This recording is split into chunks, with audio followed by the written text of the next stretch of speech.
Telugu Desam party మాజీ market yard vice chairman senior నాయకులు చెన్నంశెట్టి మురళీకృష్ణ వైఎస్ఆర్సీపీ నాయకులపై తీవ్ర స్థాయిలో విమర్శలు చేశారు. Kadapa MLA Madhavi Reddy, Telugu Desam party zonal coordinator Srinivas రెడ్డిపై కొందరు వైసీపీ నాయకులు సోషల్ మీడియా వేదికగా ఆధారాలు లేని తప్పుడు ఆరోపణలు, దుష్ప్రచారాలు చేస్తున్నారని ఆయన మండిపడ్డారు. ప్రజలను తప్పుదోవ పట్టించేలా అసత్య ప్రచారం చేయడం సరికాదన్నారు.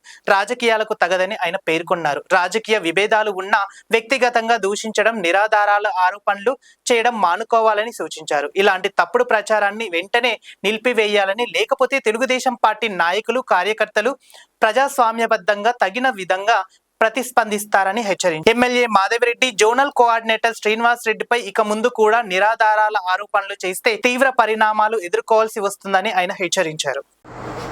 కడప ప్రజలందరికీ నమస్కారాలు.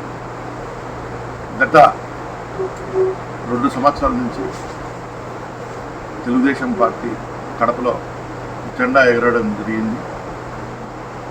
25 ఏళ్ళు తెలుగుదేశం పార్టీ కడపలో అధికారం లేదు. అధికారం వచ్చిన తర్వాత ఎట్లా తిరిగి తెలుగుదేశం పార్టీని డ్యామేజ్ చేయాలని కొంతమంది రకరకాలుగా ప్రయత్నం చేస్తూ ఉంటారు. ఒక విషయం చెప్తున్నా, 2014లో పార్లమెంట్ ఎలక్షన్లో ఎవరు పోటీ చేయనప్పుడు శ్రీనివాస్ రెడ్డి గారు ధైర్యం చేసి పోటీ చేశారు. అటువంటి వ్యక్తి రాజ్యసభ ఆడడంలో తప్పేముంది?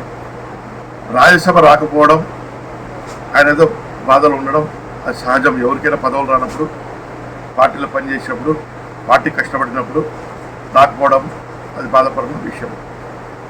దాన్ని ఉద్దేశం తీసుకొని పార్టీలు మారుతున్నాడు అని చెప్పి కొంతమంది ట్రోల్ చేయడం, కొంతమంది చెప్పడం, ఇవన్నీ తీవ్రంగా ఖండిస్తున్నాం. తెలుగుదేశం పార్టీలో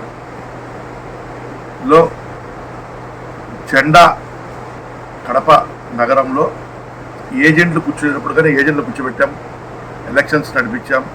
జగన్ ఎన్నికలు కానివ్వండి, 2014 ఎలక్షన్ కానివ్వండి, గత ఎన్నికల్లో కానీ. నేను చెప్పేది ఒకటి, కొంతమంది చిల్లర నా కొడుకులు టీ హోటళ్ళ దగ్గర రాజకీయ పార్టీలతో కూర్చుంటే అన్ని రాజకీయ పార్టీలు వస్తాయి. అటువంటి ఫోటోలు స్ప్రెడ్ చేయడం, అటువంటి మాటలు వాయిస్ రికార్డ్ చేసి పబ్లిక్లో పంపించడం, ఇటువంటి వీడియోలు తీసి ఎవరినో మాట్లాడితే పెట్టడం, వాయిస్ రికార్డింగ్ చేసి పెట్టడం. కొంతమంది ఇవన్నీ చేసేది ఒక రాజకీయ అవగాహన లేని వ్యక్తులు. రెండోది, రాజకీయంగా ఎవరైనా మనం ఎదగాలంటే ఒక విషయం, ఈరోజు చాలామంది చెప్తా ఉంటారు ఎమ్మెల్యే గారికి చర్చి విషయంలో 75 లక్షలు ఇచ్చే చర్చ అనుకోండి. ఎమ్మెల్యే గారు మీకు తెలుసు, శ్రీనివాస్ రెడ్డి గారు ఉన్నత స్థాయి కుటుంబం నుంచి వచ్చిన వ్యక్తులు, డబ్బుతో అవసరం ఉండే వ్యక్తులు కాదు. ప్రజల్లో వాళ్ళను డ్యామేజ్ చేయాలనేది కొంతమంది ఆలోచన. ఇచ్చిన వ్యక్తులు ఎవరో, తీసుకునే వ్యక్తులు ఎవరో చూపించాలి. లేని ఆరోపణలు చేయడం, ఏది జరిగినా కడప నగరంలో ఎమ్మెల్యే గారిని టార్గెట్ చేయడం, శ్రీనివాస్ రెడ్డి గారిని టార్గెట్ చేయడం, ఇట్లాంటివన్నీ జరుగుతూ వస్తుంది.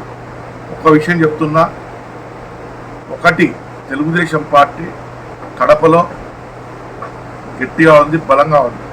తెలుగుదేశం పార్టీలో కొంతమంది సీనియర్లు దూరంగా ఉన్నప్పటికీ అందరికీ ఇప్పుడు పదవులు రాకపోవచ్చు. ఇప్పుడు మాకు కానీ పదవులు రాలే, మాకన్నా ముందు వచ్చే రాష్ట్ర చైర్మన్లు వచ్చినాయి, అనేక పదవులు వచ్చాయి. జిల్లా ఉండే అధికార ప్రతినిధి పోయింది, కానీ తెలుగుదేశం పార్టీ మీద ఎక్కడ బాధపడలే. ముఖ్యమంత్రి చంద్రబాబు నాయుడు గారు కానీ, నారా లోకేష్ గారు కానీ, ఇక్కడ స్థానిక ఎమ్మెల్యే గారు కానీ చేస్తారని నమ్మకం ఉంది. పార్టీ కష్టపడుతున్నాం. ఈరోజు చూస్తున్నాం, సర్కారికంలో 18 వార్డులు తిరిగా. 18 వార్డులలో సర్కారికంలో ఎక్కడెక్కడ ఓట్లు ఉన్నాయి, ఎక్కడెక్కడ ఓట్లు లేవు, ఏంటి మన పార్టీ ఎక్కడెక్కడ మనము లోపాలు ఉన్నాయని చెప్పి పూర్తిగా చూసుకుంటున్నాం. కానీ ఎందుకు అంటే దీనిపైన కానీ వైఎస్ఆర్ పార్టీ వాళ్ళు తప్పుడు ప్రచారం పెట్టారు. దీంట్లో ఉద్యోగాలు, ఈ ఓట్లు లేకుంటే బయట దేశాలు పంపించేస్తారు ముస్లిమ్స్ అనేటట్టు ప్రచారం చేశారు. ఎవరికైనా ఐడెంటిటీ ప్రూఫ్ అనేది ఖచ్చితంగా కావాలి. అది హిందువులు ఆ ఒక 2002 తర్వాత జరిగిన తర్వాత 2 ప్రూఫ్లు కావాలి, అంతకుముందు ప్రూఫ్ కావాలి. అది ఖచ్చితంగా తీసుకుంటారు. అందుకు కానీ రాజకీయాల్లో మనం ఒకటే చెప్తున్నాం, తెలుగుదేశం పార్టీ ఎమ్మెల్యే గారు ప్రతి ఉన్న కాడికి కడప నగరంలో 2 ఏళ్ల కాలంలో గవర్నమెంట్ నుంచి వచ్చిన కార్పొరేషన్ లెవెల్లో ఫండ్స్ కానివ్వండి, మీరు అనేక కార్యక్రమాలు చేపట్టారు, ప్రజలు లేకపోతున్నారు, ఆ ప్రజా దర్బారు పెడుతున్నారు, కొన్ని సమస్యలు పరిష్కరిస్తున్నారు. అందుకు తప్పుడు ప్రచారాలు, తప్పుడు మాటలు నమ్మద్దండి. ఎవరు కానీ తెలుగుదేశం పార్టీలో ఉంటాం. ఖచ్చితంగా 2029లో మళ్ళా కడపలో తెలుగుదేశం పార్టీ ఇక్కడ జెండా ఎగరవేస్తుంది. అవసరమైతే ఎంపీ స్థానం కానీ కడపలో గెలుచుకుంటాం. బలంగా ఉంది.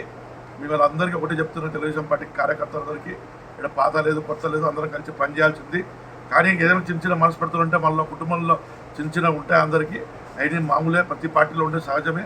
అది కానీ మన పార్టీలో ఉంటాయి, అది ప్రతి పార్టీలో ఉంటాయి. మన ముఖ్యమంత్రి చంద్రబాబు నాయుడు నారా లోకేష్ నాయకత్వంలో పనిచేయాలని చెప్పి నేను తెలుగుదేశం పార్టీ కార్యకర్తలని కోరుకుంటున్నాను. లైక్ చేయండి, షేర్ చేయండి, సబ్స్క్రైబ్ చేయండి. మరిన్ని వీడియోల కోసం బెల్ సింబల్ పై క్లిక్ చేయండి.